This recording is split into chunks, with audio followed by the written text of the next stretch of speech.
Welcome back to The Price of Business. I am your host, Kevin Price, talking to you about you and your business after talking about how too many people are being thrown into jails in the United States. We're going to talk a little bit about a case that can be made for when they should be thrown in jails in the United States. And it's inspired by some articles I read about what the folks there in Iceland did following its banking crashes a few years ago. I wrote about this, by the way, at the Huffington Post. It's in the business section. Best way to find my articles at Huffington Post, and now there's a lot of them. Just go to Google and put in Kevin Price, Huffington Post. It'll go to that main page. Click that main page. You'll see it, what the U.S. could learn from Iceland. And Iceland let a bunch of banks fail entirely. A couple of banks they did nationalize, which I didn't like that, but they did do that. And then England bailed out some other banks. Apparently there's a lot of British interest in Iceland, which is interesting that there's any interest in Iceland, considering there's less than 500,000 people in that country. But apparently several of them are of British origin. But in addition to that, what I thought was most interesting and most helpful from a long-term perspective is that they threw their butts in jail. These bankers who misbehaved, they treated them like criminals because the behavior was criminal behavior. Sigmund? Yeah, and definitely I hear a lot from Occupy Wall Street people saying that we should be doing the same thing here in the United States because, you know, people at Goldman Sachs, people at all these different banking institutions are basically getting away with financial, fiscal, economic murder. And they're getting away with it because they've bought our politicians. And so, you know, they find it criminal the way that, of course, they blame Wall Street for everything. But, you know, there is some validity to that these bankers have really been acting not in the best interest of their customers, but in the best interest of themselves. And, you know, these guys get these huge salaries and huge bonuses even when they fail. And there's something going on. Yeah, it's the epitome of crony capitalism. You know, what we're seeing happening here in these countries. Right. And I think there should be a lot more accountability in our country. You know, we have 90 million Americans who historically would have been working that are not working today. We have the largest population of non-working Americans, both numerically and percentage-wise, of any time in U.S. history since the Great Depression. Any time. That includes under Carter. And our recovery has produced half as many jobs than any recovery in modern economic history. And I think a lot of it has to do with the fact that investors and people in business and people who are involved in this economy sit there and they look at how nefarious these mega businesses acted. And there's an actual list of businesses that are essentially not allowed to fail. And they sit there and they look at that and they go, how can a country like this, you know, sustain itself long term with a business culture like that? Yeah. And I think that's part of the reason why this recovery has been so weak and why we only continue to limp along rather than enjoy anything robust. Well, there definitely was some what should have been considered criminal activity. I mean, buying up the toxic assets, and they knew better. They knew that they were toxic, but so-called derivatives, and they went ahead and you know, just basically screwed over the rest of the people by doing that, by offloading them.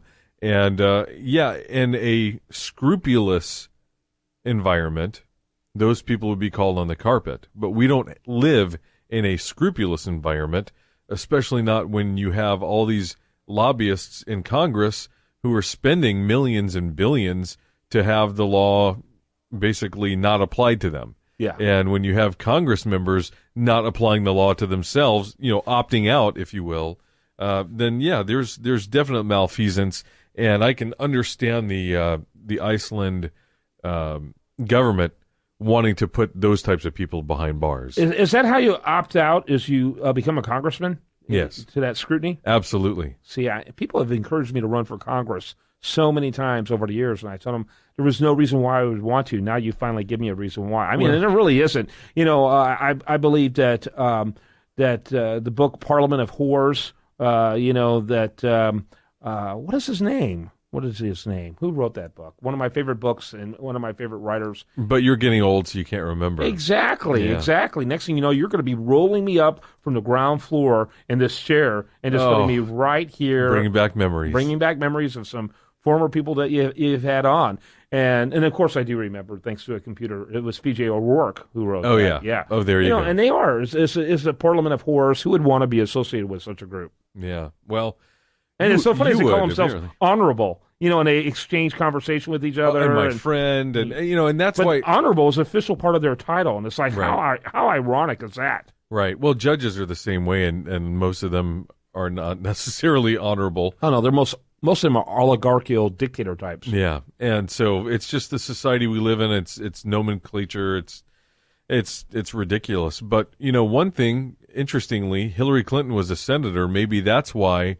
she thought she could get by with this email server stuff because she's used to having no scrutiny, But hey, Hillary, you forgot that you'd left the Senate and become the Secretary of State, and the rules apply differently. Yeah, we actually have rules over here because, this crazy thing called national security that we're trying to protect. Well, I haven't read your article yet. I want you to drill down a little bit because I find it fascinating what Iceland did and maybe how we could perhaps follow their model a little bit in dealing with these too big to fail entities. Yeah, it's an interesting concept. What they did was awesome. Forbes reported that a country with a small population of roughly 320,000 citizens, Iceland's entire banking structure systematically failed in the early days of 2008 recession. In order to get the country back on track, it pursued a course that was radically different from the rest of the world. While most countries allowed their financial institutes to stay in their sick state or even replaced one economic illness collapse with another, artificially propping them up. Hello, yes, that's what we did. Iceland chose to let its financial disease run the course, and the nation was certainly better off for its decision. The Forbes piece goes on to note that instead of allowing the criminals responsible for bank fraud to run free, as the years passed by, Iceland thought it might be wise to actually indict bankers who committed serious financial crimes that contributed to the collapse. By paying off loans for consumers, forgiving homeowner debt, which I don't think is a great idea, but that's well. Well, we're also in a country of 300 million versus 300,000. Right, up to 110% of the property value, and throwing the offenders in prison, Iceland was able to bounce back. Now its economy is recovered and is growing faster than both the European and U.S. economies. Yeah. Well, again, I mean... makes me feel warm all over, which you don't get that a lot from Iceland. No, but when government is involved, economies of scale don't really apply, do they? No, it doesn't. I mean, people want to extrapolate that because we have a larger country, but we have a larger economy, that somehow our government can manage an economies of scale kind of a theorem and make things work that work in small countries. And it doesn't work like that because the larger our bureaucracy gets, the more waste, the more graft, the more corruption, the less efficient it is, not the more efficient. So while a business might be able to say economies of scale, here's how we do it, the government doesn't operate like that. We don't have the accountability that a corporation would have to operate like that. And so what you see in Iceland won't necessarily work here. That's my take on it. No, I don't agree with that because it probably would have been more consequential because the rest of the world economy is dependent on the United States in a way. Obviously, Iceland is not. The world is not dependent on Iceland. It would have been probably more painful, certainly more consequential. But I think long-term wise, we would have had a more robust recovery once we got through. Well, what I'm saying is we couldn't have done things like just written off everybody's mortgage. Oh, no, we certainly couldn't have done that. I mean, to follow those types of, that type of procedure here would have been, I mean, it was bad enough as it was because we did write off a lot of stuff. Yeah. There were a lot of people who were forgiven their debts, and that caused a great amount of consternation among, many conservatives especially, who thought, hey, wait a second, there's got to be some individual responsibility here too. You can't blame everything on the banks. You can't blame everything on DITEC and all these guys and nationwide mortgage lenders. some of it has to fall on the consumer who decided to take out a $500,000 loan when they only made $60,000 a year. Mm-hmm. And that's insane. And of course, Congress had a lot to do with it, with the Dodd-Frank, horrible legislation that in large part led to the corporations feeling the need to write loans, give loans out to people who really couldn't afford it. Actually, Dodd-Frank was a result of all that. It came after 2008. There was one before that led to that. Yeah, it was during the Clinton era. I'm sure Dodd and Frank were both involved in that. It was during the Clinton era. Chairman's. Yes, that's exactly right. And they basically started putting pressure. But I mean, Bush did it too. It was during his tenure too. Oh yeah. They put pressure on the banks to write loans so there would be great. And one of Bush's great achievements during his time in office, he said, was that home ownership was at the highest point ever in American US history. Meaning a whole bunch of people who had no business owning a home had one. Yeah, I was going to say, guess what that means. Translation. And now it's at the lowest. Translation. Now it's at the lowest in a long, long time. Yeah, so right now in August, the average high is 57 degrees in Iceland. So like I said, very rarely is there any warm news, but that is warm news. Well, I'm glad that they're doing better. Is the range, the temperature range isn't as well as I thought. So like the average low in January is only 28. I think it would be lower than that. Wouldn't you think? Well, in a place called Iceland, sure. You would think. But technically you can make ice at 28 degrees. Yeah, but the average low, and the lowest ever is only 1 degree. I would think it'd be way lower. Oh, we've had lower than that in Minnesota. We've had lower than that here. No, not here. But yeah. But what's also interesting is right now the average hours of daylight is 19 hours right now in Iceland. Oi. Yeah, and in fact in June rather, it was 20 to 22 hours. Oi. Yeah, I know. I was in White Nights in Moscow. In higher St. Petersburg. St. Petersburg. Yeah, I was going to say. It was crazy, man. You never want to go to bed. Right. If you lived here, you figure out how to get used to it. But I never wanted to go to bed. It was driving me nuts. Now you know how it feels to be in Vegas.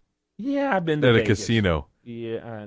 They don't ever go to bed. They don't want you to. There are no clocks in any of the casinos because they don't want you to know how late it is and how long have you been there. Yeah, I understand that. But, it's something about going outside at 12 at night. Oh, dude, that's freaky. It's it's bright. Yeah. It looks like noon. Oh, yeah, it's freaky. 12, but it's the wrong 12. But, it's also weird to have it the opposite way. Whereas when I lived in New York, at 4 in the afternoon, I'd leave my job, I'd walk outside.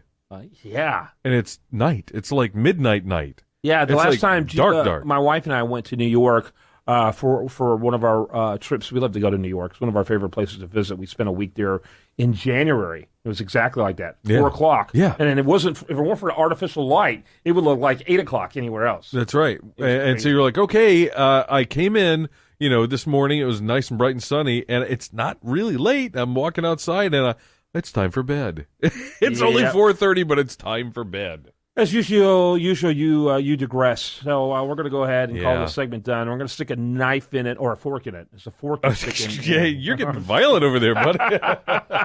All right, when we come back, much more for you. Do want to remind you, though, the best content here can be found over there at usdatareview.com, and this is The Price of Business.